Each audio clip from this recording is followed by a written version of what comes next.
বাইডেনের শেষ সময়ে নতুন যুদ্ধের দ্বারপ্রান্তে মধ্যপ্রাচ্য।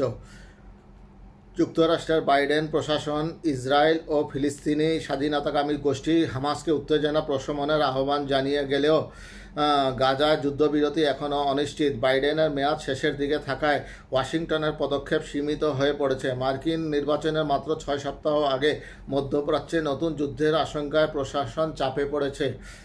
সম্প্রতি ইসরায়েলের হামলায় লেবাননে আতঙ্ক ছড়িয়েছে। হিজবুল্লাহকে লক্ষ্য করে পরিচালিত এই হামলায় বেসামরিক হতাহতের ঘটনা ঘটেছে।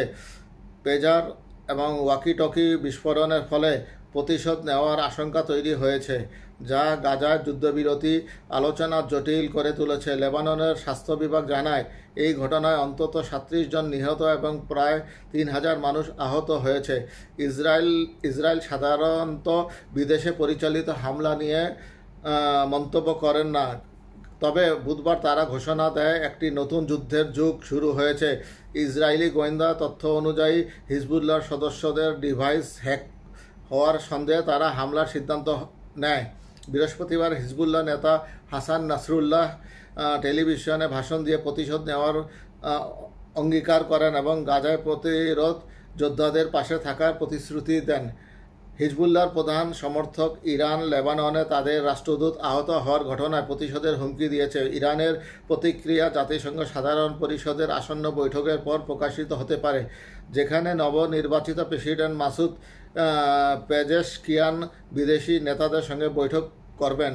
অক্টোবরের 7 তারিখে হামাসের নেতৃত্বে আকস্মিক আক্রমণে 1200-এর বেশি ইসরায়েলি নিহত এবং 250 জনেরও বেশি মানুষকে জিম্মি করার পর থেকে ইসরায়েল ও হিজবুল্লাহ সীমান্তে প্রতিদিন পাল্টাপাল্টি হামলা চালানো হচ্ছে, তবে পূর্ণমাত্রা যুদ্ধ এখন এড়ানো হয়েছে। হিজবুল্লাহ জানিয়েছে গাজায় ইসরায়েলের আক্রমণ বন্ধ না হওয়া পর্যন্ত তারা তাদের আক্রমণ চালিয়ে যাবে। মার্কিন কর্মকর্তারা বলছেন ইসরায়েলি বাহিনী হামাস নেতা ইসমাইল হানিয়াহকে হত্যার পর গাজায় 6 জন জিম্মির মৃতদেহ উদ্ধারের ঘটনার যুদ্ধবিরতি আলোচনা আরও জটিল হয়ে পড়েছে। মার্কিন পররাষ্ট্রমন্ত্রী অ্যান্টনি ব্লিংকেন কায়রোতে জানান, আলোচনায় কিছু ঘটনা বারবার বাধা হয়ে দাঁড়াচ্ছে।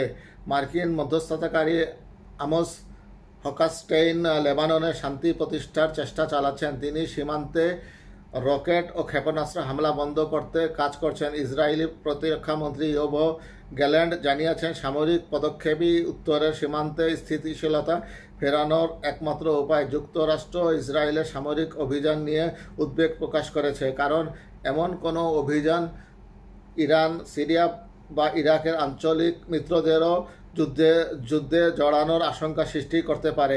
আমেরিকান ইউনিভার্সিটি অব বৈরুতের জোসেফ বাহাউটের মতে, ইসরায়েলের প্রধানমন্ত্রী নেতানিয়াহু আগেও মার্কিন সতর্কতাকে উপেক্ষা করেন এবং তিনি আবারও একই পথ বেছে নিচ্ছেন। উল্লেখ্য যে আমেরিকা প্রশাসন বারবার চেষ্টা করছে যুদ্ধ বিরতি হোক বা যুদ্ধ থেমে যাক, কিন্তু ইসরায়েলি প্রধানমন্ত্রী নেতানিয়াহুর একগুঁয়েমি স্বভাবের জন্য দীর্ঘ 5-6 মাস যাবৎ যুদ্ধ চালিয়ে যাচ্ছে এবং গাজাকে একটা যুদ্ধবিধ্বস্ত দেশে পরিণত করেছে। এখন লেবানন ইসরায়েল যুদ্ধ হলে সেটা পার্শ্ববর্তী আরব বিশ্বেও ছড়িয়ে যেতে পারে এবং সেটা বিশ্ব অর্থনীতিতে, বিশ্ব রাজনীতিতে, ভৌগোলিক রাজনীতিতে সেটা বিরাট একটা এফেক্ট পড়বে। কাজেই আমাদের উচিত হবে এই ধরনের যুদ্ধকে এড়িয়ে চলা এবং বাইডেন প্রশাসনের কাছে আমাদের সকলের অনুরোধ, তিনি যেন ইসরায়েলকে যুদ্ধ বন্ধ করার জন্য চেষ্টা করে।